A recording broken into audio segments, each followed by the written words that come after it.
Explosions followed by a rush to assist the injured and count the victims. It's become a familiar ritual, especially in Kabul, where the Afghan capital has seen its share of bombings this year. This time, the target was a Shiite Muslim cultural center and the neighboring Afghan Voice news agency.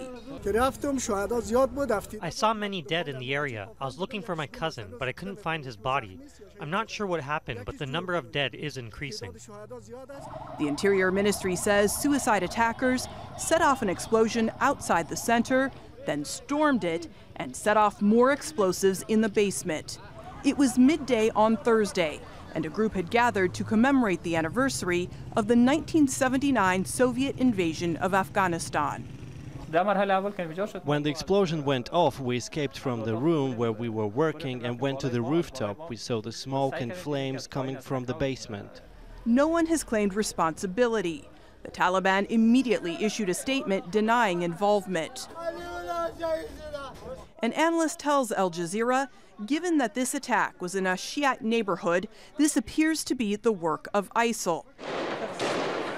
He says the armed group has been targeting the Shiite community this year, as well as media outlets. The ISIS in Afghanistan, in order to make a mark, media has not been providing them enough amount of coverage that they have been seeking through their activities.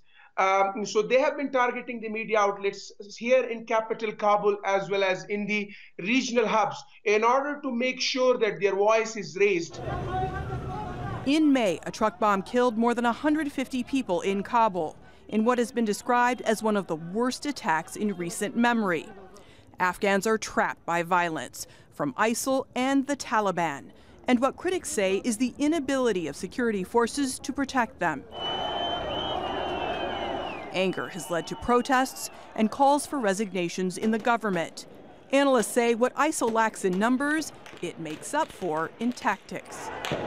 It's not the strength, but the sophistication of their operation and the amount of exactness and preciseness in their operations that they usually target with little strength or little amount of input. They create a lot of wavelength in terms of achieving their strategic objectives. The people at the cultural center were looking back and remembering a dark time, or Black Day as it's called in Afghanistan, when the Soviets invaded. For the families of the victims, Thursday's attack has become another Black Day. Natasha, Ghoneim, Al Jazeera.